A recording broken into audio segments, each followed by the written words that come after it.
Ei, queridos, graça e paz, tudo bem com vocês? Amém. Vamos abrir a nossa Bíblia, por favor. Livro de Hebreus, capítulo 9.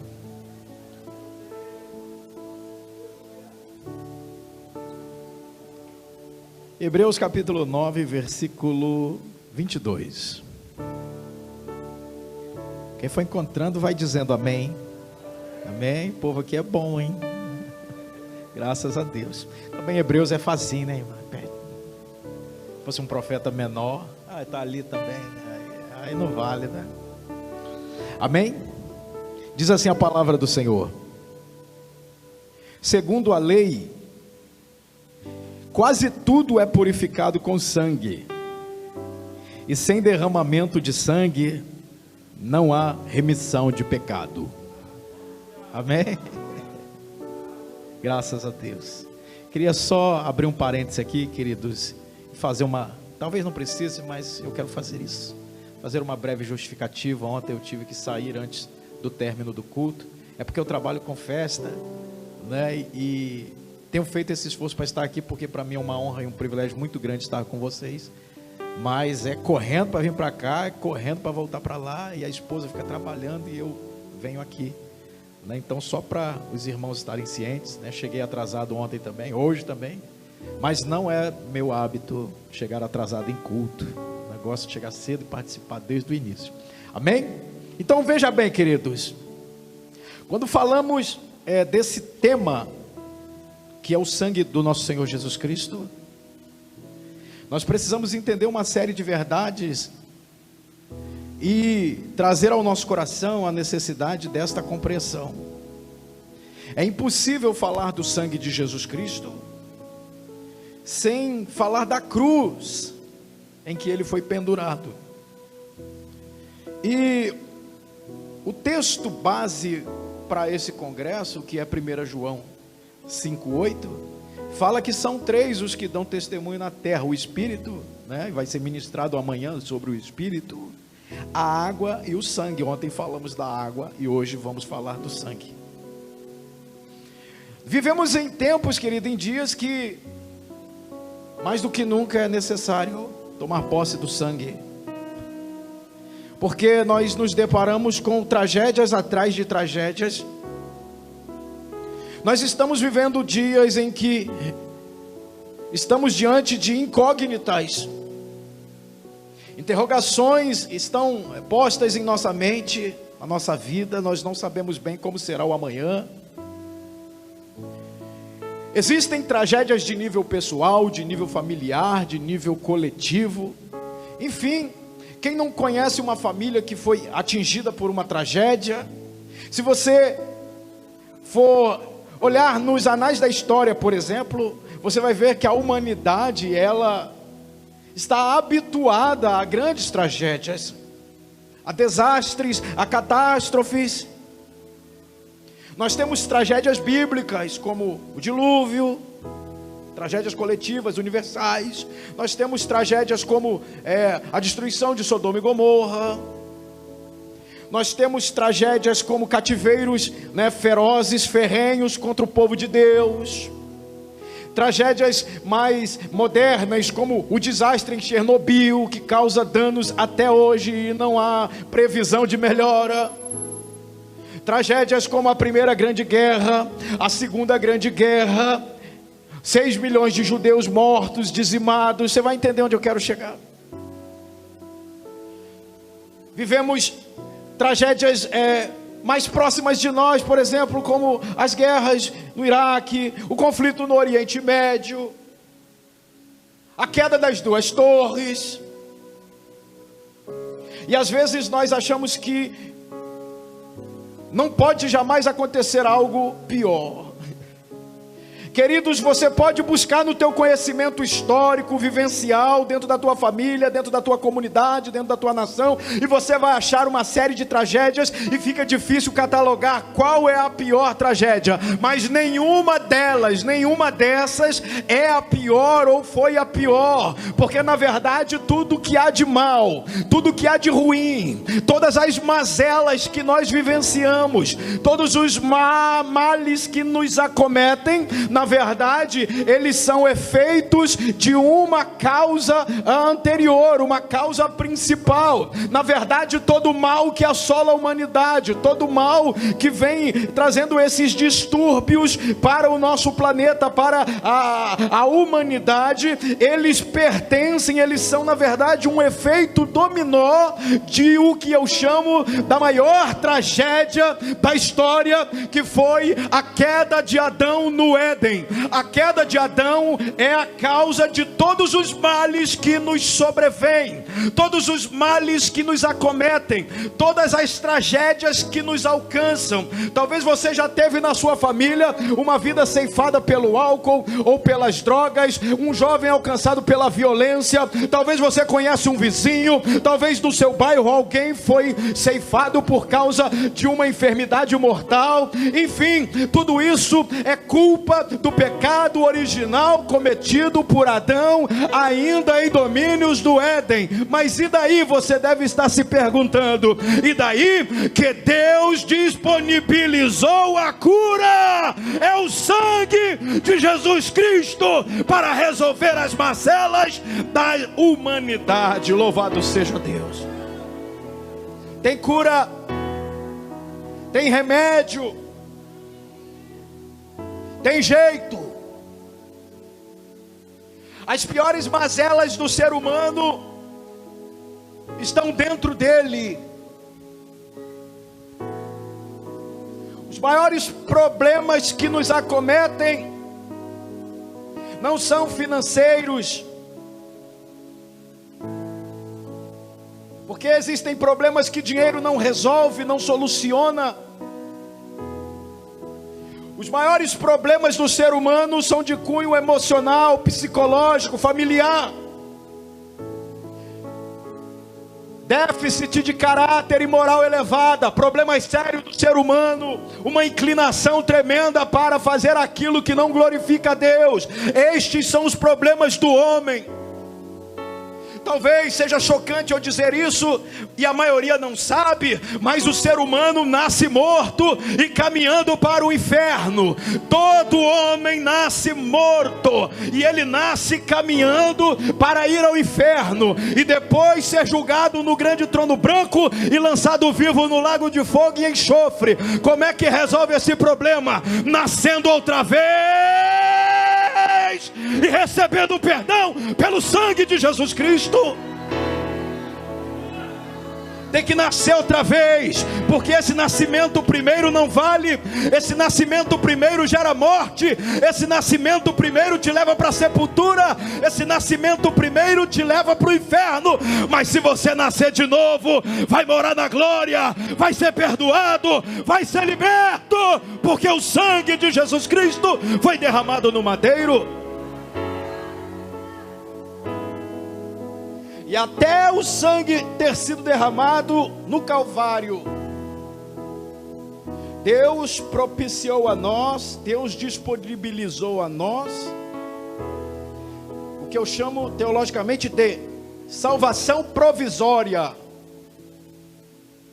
Deixa eu te contar uma história. A base é o capítulo 8 de Provérbios.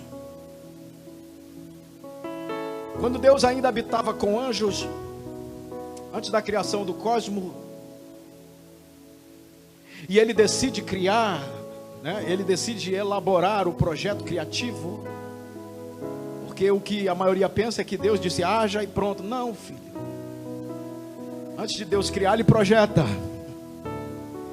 Antes de algo se manifestar, ele rabisca, projeta, porque Deus é um ser extremamente organizado e precavido. Deus nunca será pego de surpresa. Deus nunca se enganará. Deus nunca cometerá erros, porque Ele está sempre pronto.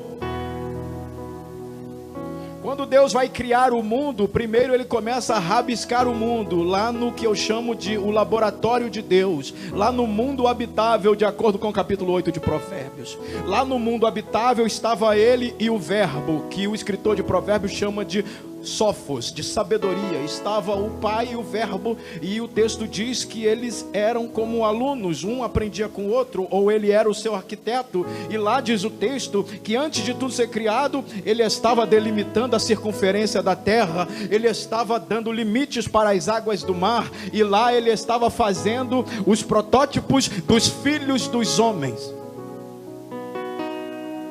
E lá a maioria das pessoas pensa que o homem foi criado na terra. Quem estudou aqui o Pentateuco viu um pouquinho da aula. O homem não foi criado na terra, ele foi feito na terra. Fazer e criar são dois verbos totalmente diferentes. Deus faz a partir de uma matéria. Então, para fazer o homem, ele usou o barro. Mas quando ele cria a partir do nada. Foi aí que ele criou o teu espírito e a tua alma. O teu corpo foi criado no pó da terra, mas a tua alma foi criada na eternidade. Louvado seja o nome dele por isso. E antes de criar, ele rabiscava e desenhava, e eles se alegravam, diz o capítulo 8 de Provérbios.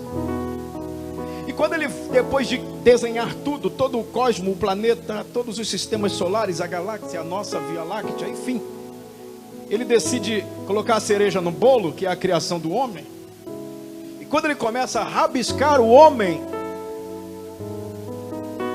um de seus atributos, chamado onisciência, ou revela, ou antecipa. Por isso que Deus nunca é pego de surpresa. E a sua onisciência diz para ele mesmo: vai te dar problema.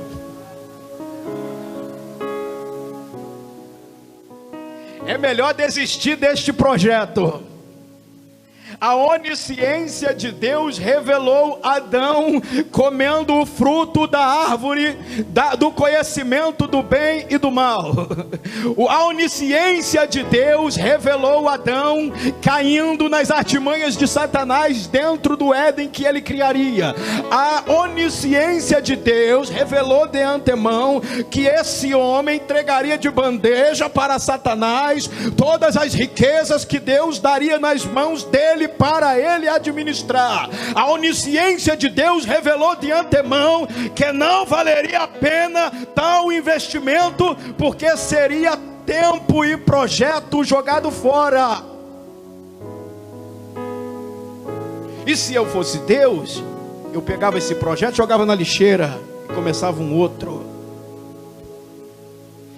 Por que você vai investir em algo que vai só te dar prejuízo? Por que investir em algo que não te dá resultado? Mas eu sempre uso uma analogia como se fosse uma mãe grávida, que a partir do momento em que é possível detectar, ela percebe que o bebê vai nascer com algum tipo de defeito, mas essa mãe é incapaz de abortar a criança, porque desde o momento que ela soube que estava gerando, ela já se afeiçoou a ela, ela já se apaixonou por ela, ela já criou laços de amor pela criança. Não tem como abortar esse projeto. Deus é da mesma forma, porque quando ele começou a desenhar, ele foi se apaixonando, ele foi te amando, ele foi te desejando, ele foi criando expectativas a partir da tua vida sobre você. Então jamais ele descartaria o projeto, porque já era tarde, ele já estava apaixonado. Eita!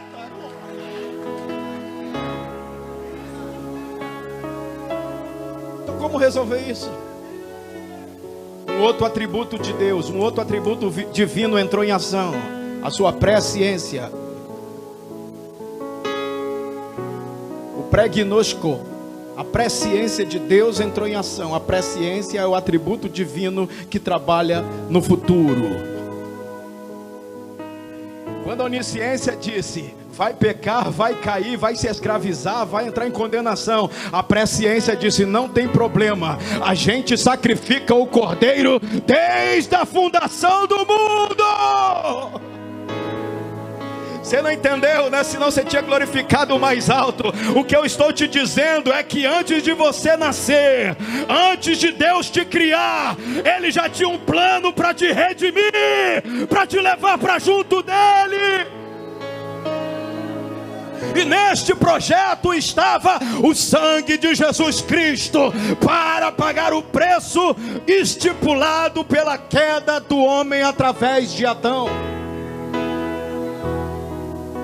Preste atenção, queridos, existe uma lei no livro de Levítico, no capítulo 25. E ela é a lei da compra da alma do escravo e da terra, da propriedade. O texto diz que quando o posseiro, o dono da terra, se empobrecer, e um estrangeiro que estiver vivendo entre eles se enriquecer às custas do mau administrador da terra, o dono da terra se vende ao estrangeiro, né? Vende a sua própria vida para uma relação servil, vai trabalhar em troca de comida, em troca de bebida, em troca de roupa e moradia, e também vende a terra para o estrangeiro. Porém, todavia, entretanto, tanto ele quanto a terra tem direito de resgate, mas tem que ser parente próximo para poder resgatar. Essa é a lei no livro de Levítico concernente ao povo de Israel e suas propriedades. Louvado seja Deus. Vocês lembram da Ruth?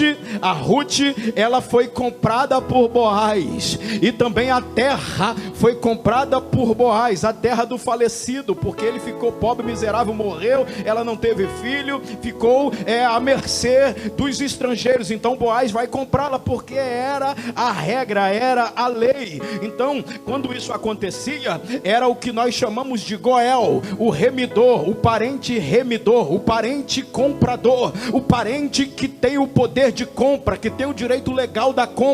É assim que se entende a encarnação do verbo. Deus jamais poderia comprar o ser humano, porque ele nunca teve um corpo. Por isso ele disse a seu filho: a quem enviarei? Quem há de ir por nós? E ele disse: envia-me a mim, eis-me aqui. Aí Deus disse para ele: então vai e fala por parábolas, para que ouvindo não creiam, para que vendo não percebam. E ele veio no capítulo 12 de Mateus. Ele disse, os discípulos perguntaram: por que o Senhor fala por parábola? Para se cumprir o que disse o profeta Isaías. Então Jesus estava na boca do Isaías dizendo: se tem que ir alguém, vou eu. Aleluia. E por isso ele veio ao ventre de Maria, porque ele precisava entrar pela porta e não pela janela, porque o céu, Deus, pertence a ele. O céu é o trono de Deus, mas a terra, diz a Bíblia, ele deu aos filhos dos homens. A terra é morada dos homens, não é morada de Satanás, não é morada de demônio. Satanás é um estrangeiro na terra, ele está aqui legalmente, mas o Adão ficou pobre, porque se vendeu a Satanás pecando. Ele precisa de um parente para o remir, mas não há um parente próximo capaz de pagar com a moeda de sangue, porque todos pecaram, porque não há um justo, nenhum sequer. E Satanás cantava vitória, porque jamais nasceria homem algum sem pecado, porque a partir de Adão todos pecaram e destituídos foram da glória de Deus. O que ele não sabia é que Deus ia entrar no ventre da Maria para ficar parente do Adão. Foi por isso que ele encarnou. Se ele não encarna, ele não é parente. Se ele não encarna, ele não é aparentado. Se ele não encarna, ele não é descendente. É por isso que ele é chamado de Ben-Adão, o filho de Adão. Aleluia. Quando o apóstolo Paulo escreve aos Romanos, ele chama Jesus de último Adão. O primeiro Adão pecou no Éden, mas o último Adão venceu no Calvário. O primeiro Adão foi despido por Satanás, mas o último Adão venceu Satanás no madeiro. O primeiro Adão foi humilhado e envergonhado, mas o último Adão foi glorificado e assunto aos céus e está à destra de Deus. O primeiro Adão trouxe a morte e o pecado para o mundo, mas o último Adão trouxe o perdão e a vida eterna para nós através do seu sangue. Se você ler o Evangelho de Lucas, você vai ver através da genealogia, que ele é filho de Adão. Como filho de Davi, ele é rei de Israel. Mas como filho de Adão, ele é o resgatador da alma humana. Louvado seja Deus. Como é que funciona isso? Quando Jesus chegou na sala do trono, João estava chorando porque ele não tinha visto Jesus, porque ele foi arrebatado para o era da eternidade, um pouquinho antes de Jesus subir. E ele viu o trono, ele viu 24 outros tronos com anciãos, ele viu os 7 Espíritos de Deus, as 7 tochas, ele viu o mar de vidro, que é o rio da vida, e ele viu os querubins. Mas no capítulo 5 ele começa a chorar por algo que ele não viu. Um anjo forte aponta para aquele que está sentado no trono com um livro selado na mão e diz: quem é digno de tomar o livro e abrir os seus 7 selos? E João disse: eu chorava muito, porque não foi achado ninguém, nem no céu, na terra, nem debaixo da terra, que fosse digno de pegar o livro, de ler o livro, nem mesmo de olhar para ele. Eu chorava muito. Então um dos 24 anciãos tocou no João e disse: João, ei João, olha ali, o leão da tribo de Judá venceu. Ele venceu e ele é digno de tomar o livro e abrir os seus 7 selos. Quando olhei, disse João, eu vi um cordeiro que parecia sido morto, ou seja, ele estava salpicado de sangue. Ele acabava de vir do Calvário. Quando ele chegou na sala do trono, o cordeiro tinha 7 chifres, ele tinha todo o poder, ele também tinha 7 olhos, ele tinha toda a sabedoria, toda a visão, sabia de tudo. Então todos os anjos se prostraram, os 24 anciãos se prostraram e começaram a entoar um cântico: digno é o cordeiro que foi morto, digno é o cordeiro que foi morto, porque com o seu sangue compraste para Deus homens de todos os povos, tribos, raças, línguas, nações, e para Deus ele os fez reis e sacerdotes. Ele te comprou com sangue na cruz do Calvário, no madeiro. Ele te comprou. Ele veio como teu parente. O preço era esse. O apóstolo Pedro disse: porque não foi mediante coisas corruptíveis que nós fomos comprados, do nosso fútil procedimento que os nossos pais nos legaram, mas foi pelo precioso sangue, como de um cordeiro sem mácula e nem ruga, o sangue do nosso Senhor Jesus Cristo. Aleluia. Qual o remédio para o pecado? O sangue de Jesus Cristo. Qual o remédio para a depressão? O sangue de Jesus Cristo. Para o pânico? O sangue de Jesus Cristo. Se você vai tomar diazepam, buscopan, rivotril, não sei, mas o sangue de Jesus também resolve.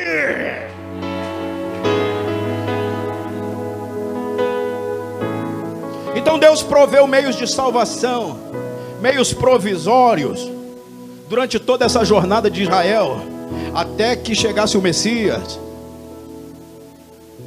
E assim, ele edificou um altar para que os animais morressem ali, e o sacrifício fosse feito, e o pecado fosse perdoado. Ele era perdoado, mas não era retirado, porque a palavra perdão ou expiação no Antigo Testamento é kippur, que significa cobrir. Então esses ritos apenas cobriam, isto é, eles resolviam momentaneamente a culpa do pecador, mas eles não eram transformados, porque eles continuavam sendo as mesmas pessoas, porque o pecado estava lá. Eles eram limpos apenas cerimonialmente, ritualmente. É o que o escritor de Hebreus ensina no capítulo 9. Ele diz assim: se o sangue de touro, se o sangue de bode, ou até mesmo a cinza de uma novilha vermelha aspergida sobre os que estão cerimonialmente impuros tem poder para os purificar, quanto mais o sangue do nosso Senhor Jesus Cristo purificará nossa consciência. O sangue do touro e do bode os mantinham aparentemente disponíveis para cultos religiosos, mas o sangue de Jesus Cristo nos torna aptos a entrar na eternidade. Louvado seja o nome do Senhor. E assim Deus foi resolvendo momentaneamente o problema desses homens, através dos tipos, que era o touro, que era o bode, que era o cordeiro, até que chegou o Cordeiro de Deus. João estava batizado em Enom, num dos rios, num dos braços do Jordão. Jesus chega e João avisa a seus discípulos: olha, eis o Cordeiro de Deus, que cobre o pecado do mundo. Porque o sangue de Jesus não cobre, não encobre. O sangue de Jesus retira. O sangue de Jesus leva embora. Por isso que ele disse que tira o pecado do mundo. A palavra tirar, o verbo tirar, que João usou ali no grego, né, para escrever esse texto, é o grego de aero, de aeronave, de aeronáutica, de aeroplano, ou seja, voo, né? A palavra aero significa levantar, alçar voo e ir embora. É isso que Jesus faz com o pecado. Ele levanta o pecado e ele leva o pecado embora. Ele não fica diante do sangue de Jesus. Não tem pecado que permaneça, porque ele purifica-nos de todo e qualquer tipo de pecado. João disse na sua carta, capítulo 2, verso 1, na sua primeira: filhinhos, essas coisas vos escrevo para que não pequeis. Se todavia alguém pecar, temos um advogado junto ao Pai, Jesus Cristo justo. Ele mesmo é a propiciação pelos nossos pecados, não só pelos nossos, mas também pelos do mundo inteiro. Amém? Então Jesus Cristo vem como filho de Adão, encarnado no ventre da Maria. Nasce, uma luta tremenda para ele nascer. Maria era virgem, o ímen dela não havia sido rompido, ela teve dificuldade na gestação, teve dificuldade na hora do parto, não tinha nenhuma parteira lá, não tinha ninguém fazer o... José que não fez o parto, né, queridos? O homem, esquece, o homem não participava desse momento. E não tinha parteiras. Mas se você ler o Salmo 22, você vai ver que o parteiro desceu até aquela estribaria. Aleluia. Davi disse: eu estava no ventre da minha mãe, quase entregando a minha alma, mas o Senhor me arrancou do ventre. Aleluia. Deus foi lá e fez o parto do seu filho naquela estrebaria, lá em Belém, naquele vilarejo. E o menino cresceu diante dos homens. Cresceu em graça, cresceu em conhecimento, cresceu em estatura. E foi até João. João o batizou, ele foi para o deserto. Do deserto foi para Galileia. E da Galileia iniciou o seu ministério. Primeiro ano, segundo ano do seu ministério, ele evitou todo tipo de confronto, porque ainda não era chegada a hora dele. Mas quando chegou no terceiro ano do seu ministério, especificamente no último mês, nas últimas semanas, ele foi para Jerusalém. E o momento dele é chegado, e ele já entra causando, porque ele toma o jumentinho, passa pelo portão dourado, montado no jumento, é aclamado pela multidão, e fica ali a semana inteira debatendo com fariseus, com saduceus, chamando eles para briga, porque ele sabia que era o momento dele ser crucificado. A briga foi ferrenha. Ele purificou o templo a segunda vez. A primeira foi logo no início da sua caminhada, e fez de novo para chamá-los para a briga, porque ele precisava ir para o Calvário. Ele estava pronto. Então, na véspera da Páscoa, ele prepara a ceia com seus discípulos e dá uma antevisão a eles do que vai acontecer. Ele diz: esse cálice é meu sangue, e esse pão é meu corpo. E assim eles cantam um hino. Judas se retira, endemoniado por sinal.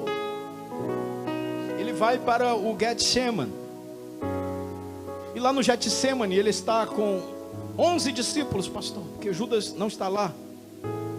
Ele deixa 8 discípulos afastados, chama os seus 3 amigos, Pedro, Tiago e João.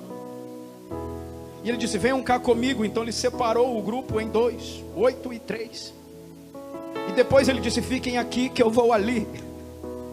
E ficou sozinho orando. ele dividiu o Getsêmani em 3 ambientes. O primeiro ambiente com 8, o segundo ambiente com 3, e o terceiro ambiente ele sozinho, porque ele fez do Getsêmani um grande templo de adoração. A primeira parte, onde tinha a maioria, era o pátio do templo. A segunda parte, com a minoria, era o lugar santo do templo. Mas onde ele foi sozinho, era o santo dos santos. Estava ele e o Pai ali diante do santo dos santos, porque ele precisava entrar no Santíssimo para começar a expiação da nossa alma e derramar seu sangue. Se você ainda não estudou o tabernáculo, entra na Unireino. Porque a maioria dos crentes fica no pátio, a maioria não conhece o lugar santo, e a maioria nunca entrará no santo dos santos, porque acostumou-se com o pátio, se habituou ao pátio, se acostumou a coisas rudes e sacrificiais do pátio. O pátio é lugar de sacrifício, o pátio é lugar de religiosidade, mas no lugar santo é local de adoração, no lugar santo é lugar de comunhão, e no santo dos santos é lugar de contemplar a glória de Deus. É um novo e vivo caminho aberto aqui nessa noite, pelo sangue de Jesus Cristo. Você pode adentrar na presença dele, porque este véu foi rasgado.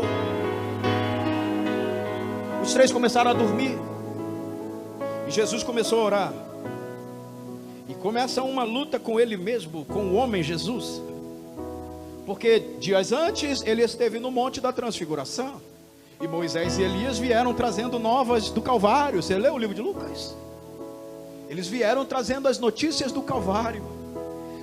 Então eles disseram tudo para ele, para o Jesus homem: ó, vai ser terrível, vai ser açoitado, vai ser pregado, vai ser traído, vai ser moído, vai ser dilacerado, o flagrão romano vai te desfigurar, você vai ficar pendurado 6 horas.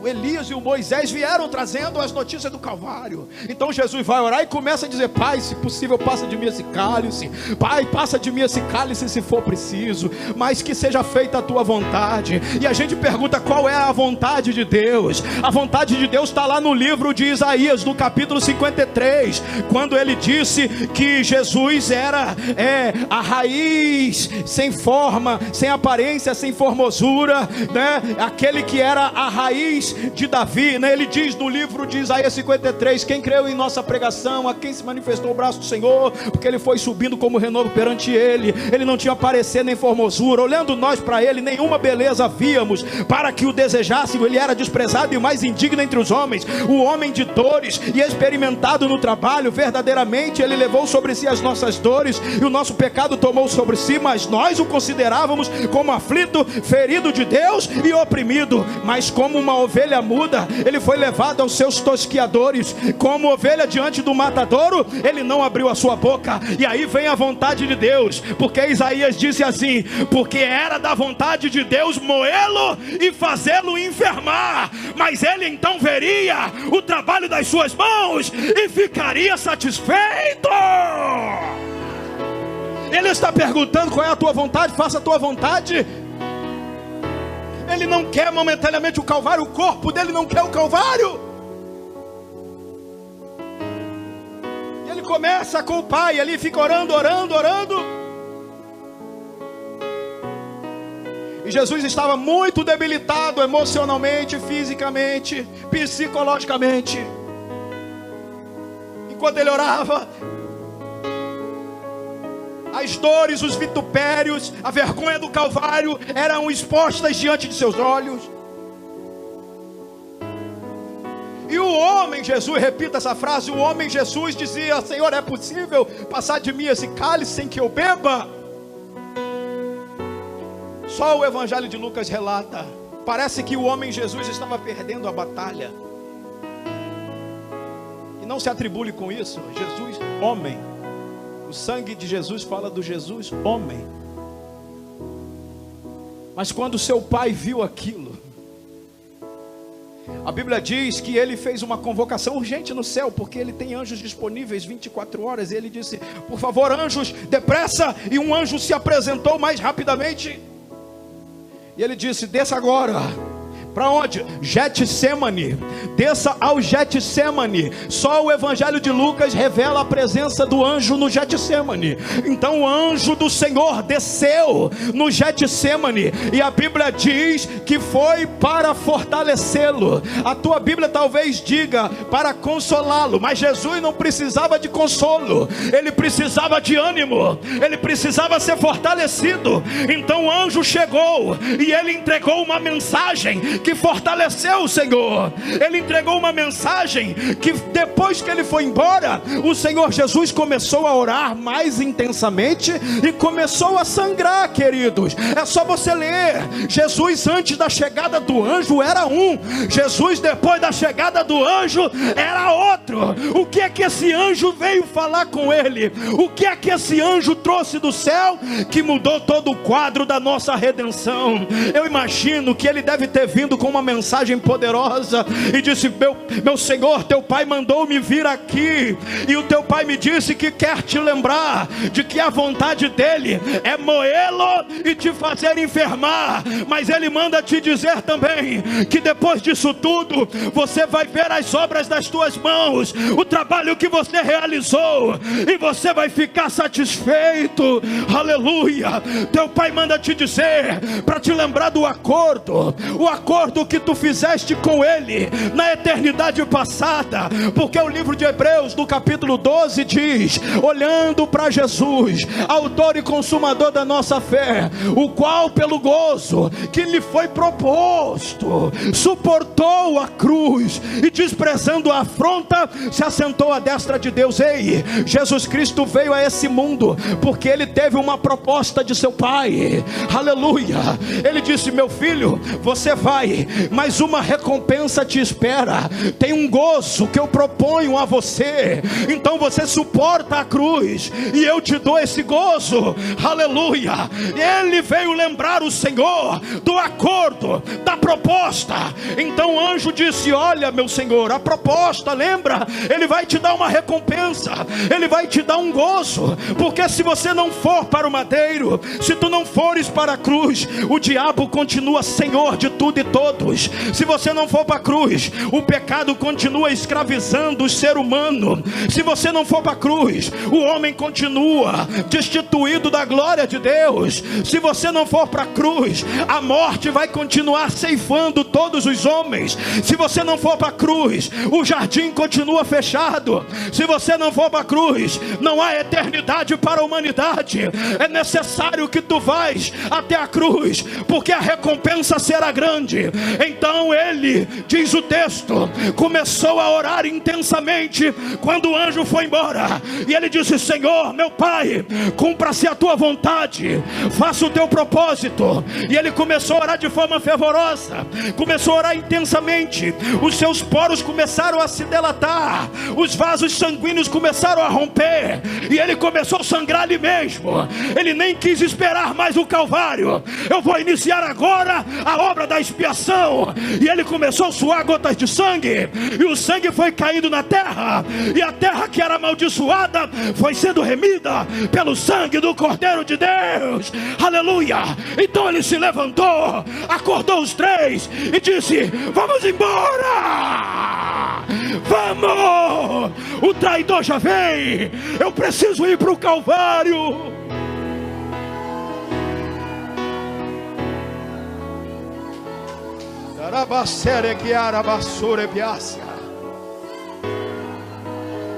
Ele te viu aqui naquela noite. Ele te viu aqui. É a obra do trabalho das mãos dele. Ele ficou satisfeito. Ele ficou satisfeito quando viu você lá no Calvário. Ele te viu. Ele te viu abandonando o pecado. Ele te viu sendo liberto. Ele te viu adorando. Ele te viu na casa do Pai. Ele te viu e ele ficou satisfeito naquela noite no Getsemane.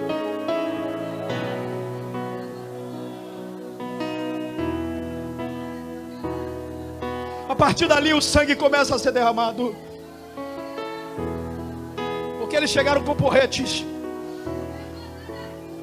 Eles chegaram com porretes para matar, para agredir. Chegaram com porretes para agredir o príncipe da paz. E a Bíblia diz que ele foi conduzido debaixo de bofetes e porretadas. Foi manietado no Getsemane como um criminoso, como um bandido. O apóstolo Pedro, afoito que era, arranca a orelha do rapaz. E o nosso Jesus, mesmo ferido, mesmo machucado, mesmo vituperado, mesmo caluniado, mesmo difamado, se ajoelha no chão do Getsemane, apanha a orelha do rapaz, e no meio de tanta dor e desespero, ele devolve a esperança do jovem Malco. Ele é levado madrugada dentro para o Sinédrio, e eles vão batendo, violentando, difamando, caluniando. Eles não sabem o que fazer com ele, levam para casa do Anás. Ele vai para casa de Caifás. Depois é levado para Pilatos. A mulher dele avisa: rapaz, não mexa com esse homem, porque ele é um justo de Deus.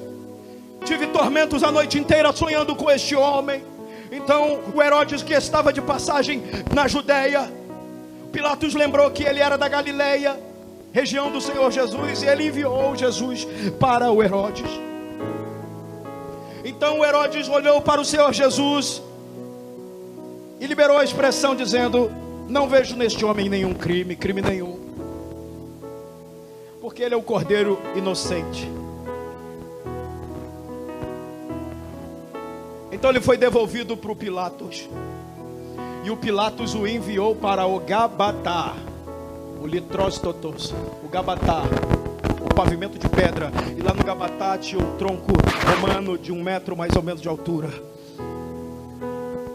Ele acorrentou o Senhor Jesus ali no Gabatá, e começaram a açoitá-lo com flagrum romano. A palavra flagrum latina significa flagelo. Ele foi flagelado, literalmente, dilacerado. Ele estava ali sendo moído. Era o grão de trigo que precisava morrer, para que morrendo desse muita vida. O grão do trigo estava sendo descascado no Litróstotos, no Gabatá. Pilatos, não sabendo o que fazer com o Senhor Jesus, manda açoitar. Depois que ele bate nas costas, nas pernas, eles viram o Senhor, batem no tronco, na parte frontal. A palavra Gabatá significa plataforma de lançamento, rampa que projeta. Pior momento da crucificação foi o Gabatá, um dos piores, pelo menos. Mas todo aquele sofrimento estava o projetando para o domingo de manhã, aleluia. Existem dores e sofrimentos na tua vida que são uma grande rampa de lançamento. Pode sofrer aqui agora, mas esta experiência vai te projetar para o centro da vontade de Deus. Foi levado para o Calvário, 9 horas da manhã, pregado no madeiro. Então o pessoal que não gosta de Bíblia diz que Jesus foi pregado no pulso. A Bíblia diz na mão, querido. Ah, mas o cientista, irmãos, a Bíblia diz onde? Na mão. Mas não tem como dar sustentação para o corpo. E quem disse que Jesus foi pregado nas mãos para que seu corpo fosse sustentado? Os pregos nas mãos era para causar dor e sofrimento. O que sustentava Jesus na cruz eram as cordas nos seus braços. Não foi só pregado, ele foi pregado e amarrado na cruz. Eles eram amarrados na cruz. Então fica com a Bíblia, querido. A Bíblia é suficiente para nós. E aquilo causava dor, muita dor. Ele ficou pendurado ali. Os ladrões, um na direita, um na esquerda. E a primeira frase que Jesus disse foi: Pai, perdoa-os. Queridos, quando Jesus chamou seus discípulos, ele dizia: olha, quem quiser vir após mim, negue-se a si mesmo, tome a sua cruz e me siga. Sabe qual é a marca daquele que tomou a cruz? Ele sabe liberar perdão mesmo em meio à dor, aleluia. São as marcas da cruz da vida do Filho de Deus. Perdoa-os.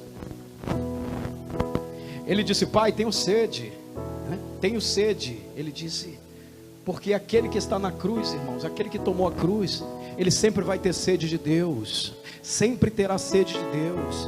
Ele disse, o ladrão disse para ele, lembra-te de nós, quando estiveres no teu reino. E ele disse, ainda hoje estarás comigo no paraíso. Porque quem está na cruz não quer saber do inferno, irmãos, ele só quer saber do céu. Ele libera o céu, ele fala do céu, ele ama o céu. Enfim, deu meio-dia, houve trevas, e quando deu 3 horas, ele disse, está consumado. Pai, em tuas mãos entrego o meu espírito. Preste atenção, ele entregou o espírito para o Pai, porque o espírito de todo homem volta a Deus. O corpo dele ficou pendurado no madeiro alguns momentos, até ser retirado e entregue a José de Arimateia, e depois foi colocado no túmulo antes das 6 horas da tarde na sexta, porque era a viração para o sábado, eles tinham que correr. Repito, o espírito dele foi entregue ao Pai, o corpo dele ficou no madeiro e depois foi levado para o túmulo. E a alma dele? A alma dele diz, no livro de Hebreus, no capítulo 9, que ele entrou em alma no tabernáculo eterno, não com sangue de bode, nem com sangue de touro, mas com seu próprio sangue. Ele entrou no tabernáculo superior. Era necessário que ele entrasse com sangue no tabernáculo eterno. Por quê? Porque ele precisava depositar em juízo. Quando o homem pecou, Deus estabeleceu um dogma: sem derramamento de sangue não há remissão de pecado. Então ele matou um cordeiro para Adão, matou um cordeiro para Eva, tirou o couro deles e fez roupa para os dois. E assim a lei do derramamento do sangue foi estipulada, mas o sangue de um animal inocente não tinha poder. Então Abel veio como Marte para que o seu sangue tentasse resolver o problema, mas o sangue do Abel clamava, mas não tinha poder para perdoar ninguém. Então Jesus Cristo derramou um sangue que clama melhor do que o sangue de Abel.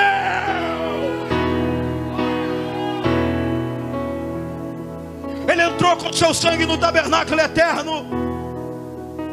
E quando ele foi entrar no Santíssimo Lugar, os querubins estavam lá guardando o santuário celeste.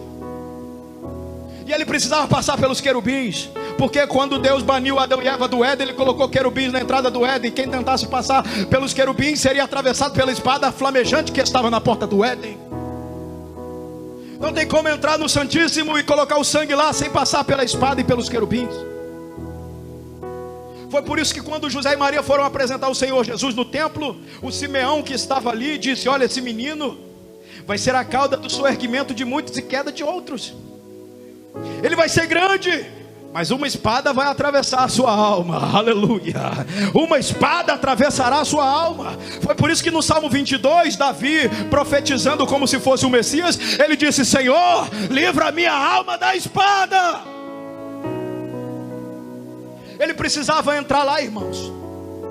Então ele vai com seu sangue, decide passar pelos querubins, a espada atravessa a sua alma, mas ele entra no Santo dos Santos, tira o sangue do Abel, que não tinha poder para remir ninguém, e coloca o sangue dele depositado no propiciatório eterno. E a partir desse momento, todos aqueles que invocam o nome do Senhor Jesus Cristo, tomam posse do sangue derramado no madeiro, são perdoados de seus pecados, são perdoados de todas as mazelas. Aleluia. Pastor, acabou a história? Não acabou. O corpo foi para o túmulo, o espírito continua com o Pai, mas a alma dele desceu, passou pelo Calvário. Quando ele passou pelo Calvário, os touros de Bazã e os cães o cercaram. Foi uma luta violenta. Então ele clamou por socorro. No dia da angústia dele, diz o texto que o Pai montou nas asas do querubim e desceu. A fumaça e o fogo iam adiante dele. Ele tomou seu filho nas mãos e o livrou dos demônios que estavam no Calvário. Vitorioso, ele desce até a região dos mortos, vai para o Hades. Lá no Hades ele vai até o lugar de tormento, anuncia a sua vitória sobre os ímpios que estavam lá, vai para o abismo, passa por lá, aleluia, anuncia aos demônios presos no Tártaro que ele é o rei Messias vencedor, vai para o seio de Abraão, lá ele encontra o Abel, aleluia, lá ele encontra Noé, lá ele encontra seu amigo Abraão, lá ele encontra o seu amigo Isaías, Ezequiel, Jeremias, Daniel, todos estavam lá no seio de Abraão, e eles começaram a ver aqueles em que conheciam apenas por visões, por sombras e tipos. Quando ele chegou, o Isaías disse: é o meu Emanuel que está chegando aí. O Ageu disse: é o desejado das nações. O Adão, quando o viu lá, ele disse: é aquele que pisa na cabeça da serpente. Quando Jacó o viu chegando lá, ele disse: eu já te vi aquele dia, quando eu subia, quando os anjos subiam e desciam naquela escada, aleluia. Ele pegou aquele pessoal e levou para um outro lugar. Eles estavam no submundo, no mundo dos mortos. E Jesus levou naquele dia cativo o cativeiro, aleluia. Nos mais altos céus, Paulo disse que é lá no terceiro céu, o paraíso, ele os levou para lá. E hoje quem morre nunca mais vai para o Hades, nunca mais vai para o seio de Abraão, porque para ir para o Hades tem que passar pelo portão do Hades. E o mesmo Jesus, antes de morrer, ele disse: eu vou edificar a minha igreja, e os portões do Hades não prevalecerão contra ela. Se fores agora embora, vai para o paraíso, vai para a eternidade, graças ao sangue de Jesus Cristo derramado no madeiro por nós. Acabou, pastor? Não.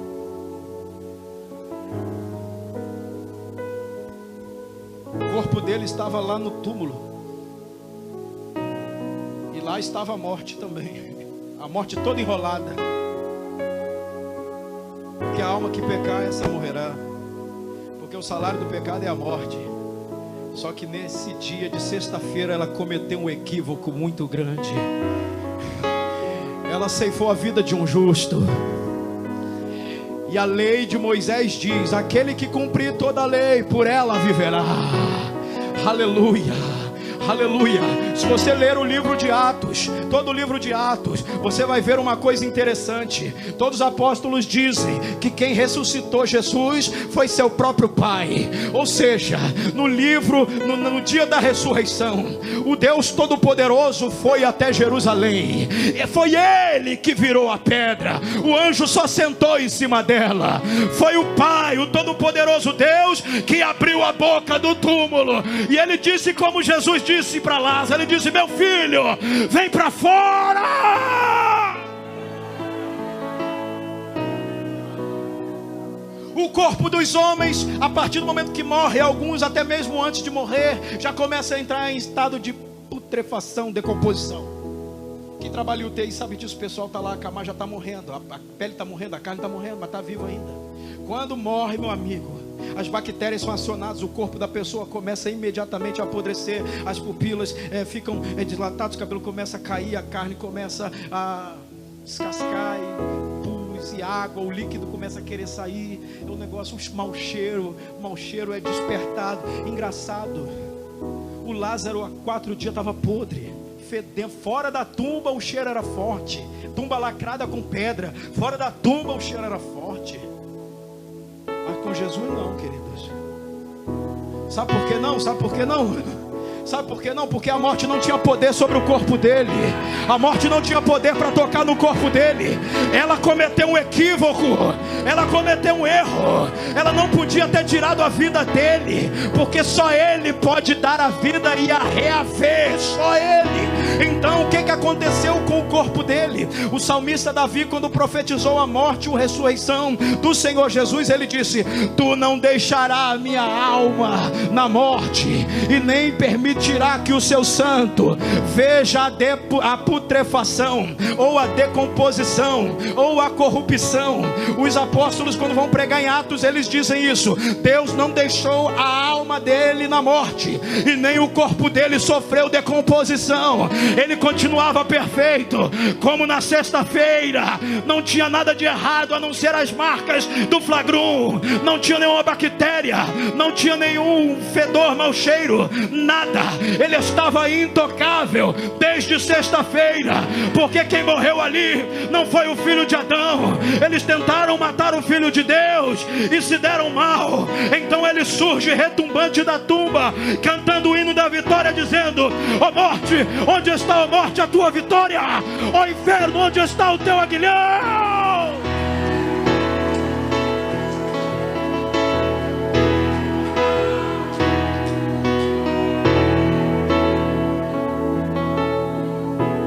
Você acha que ele ressuscitou como um rei? Não ressuscitou como um rei. Você acha que ele ressuscitou como um profeta? Também não ressuscitou como um profeta. Você acha que ele ressuscitou como um juiz, como um sacerdote? Não, ele ressuscitou como um simples e humilde jardineiro.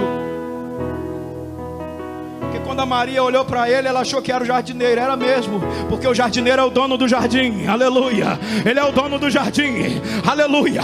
Quando Adão pecou, Deus brecou o jardim. Mas quando Jesus ressuscitou, o jardim foi aberto outra vez. Nós fomos chamados de volta para o jardim. Coloca-te de pé nessa noite. O jardim está aberto graças ao sangue do Senhor Jesus Cristo. Ele está te chamando para entrar no jardim.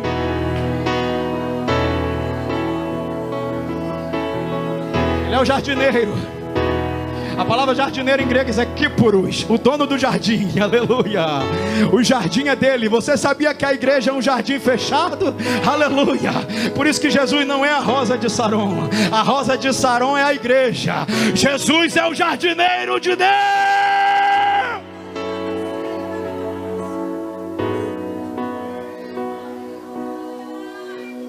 Entrou aqui cheio de culpa, cheio de medo. O sangue de Jesus tem poder. O sangue de Jesus tem poder. O sangue de Jesus tem poder. Poder para remir, poder para perdoar, poder para libertar, poder para curar, poder para salvar.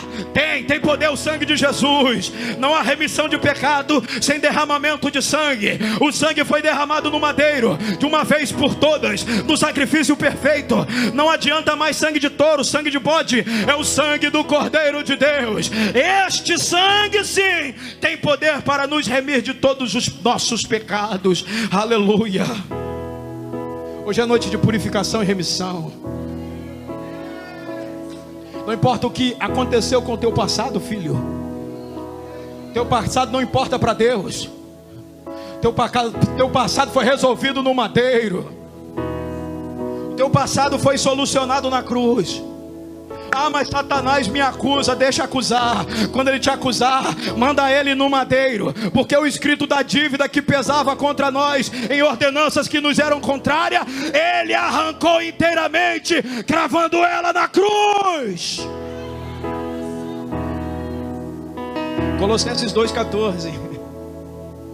Mas no 15 diz assim: e tendo despojado os principados e as potestades, os expôs publicamente ao desprezo, triunfando sobre eles na mesma cruz. Ou seja, eu disse aqui ontem, quando Jesus foi crucificado, Satanás estava lá, os demônios estavam lá. O que ele não sabia é que no final da batalha, o vencedor arranca o despojo do derrotado. Aleluia. Jesus saiu vencedor da batalha. Então ele foi no inimigo, e na batalha desta guerra, ele arrancou o despojo do inimigo. Paulo disse: ele despojou os principais principados e potestades. Pastor, o que é despojar? Despojar é arrancar o tesouro do inimigo derrotado. Jesus Cristo naquele dia, ele arrancou o grande tesouro das mãos de Satanás, e ele é tão bom que ele avisou antes. Ele disse: eu vou entrar na casa do valente, eu vou amarrar o valente, e eu vou saquear os tesouros do valente. Pastor, que tesouro é esse que ele pegou? Ah, filho, você não sabe? Você era tesouro nas mãos de Satanás. Você era vida preciosa nas mãos do diabo. Sempre foi precioso, só estava em mãos erradas. Um dia Davi desceu contra Adad-ezer, derrotou Adad-ezer e arrancou os escudos de bronze de Adad-ezer e os derreteu e os fez coluna no templo do Senhor. Foi isso que Jesus fez. Ele enfrentou Adad-ezer, te arrancou das mãos de Adad-ezer para te colocar como coluna na casa dele aqui nesta noite. Você é despojo de guerra. O sangue de Jesus te trouxe aqui nesta noite. O sangue de Jesus Cristo te colocou aqui hoje remido, lavado no céu, aleluia. Existe um novo e vivo caminho abertinho aqui, irmãos. Nós estamos no Santíssimo. Aqui não tem mais pátio nem lugar santo. Nós estamos no Santo dos Santos. Quando a gente entra no Santo dos Santos pelo sangue de Jesus, nós ficamos face a face com o trono, aleluia. E no trono tem glória, no trono tem aleluia, no trono tem louvor, no trono tem adoração. Quem vai adorar a Deus diante do trono nesta noite? Não tem véu te separando, não tem querubim bloqueando. Já foi rasgado, foi liberado pelo sangue de Jesus Cristo. Adore, adore na presença dele. Adore no Santo dos Santos. Adore diante da glória, diante da presença. Acabou a mediação. É você e Deus. É você e Deus nessa noite.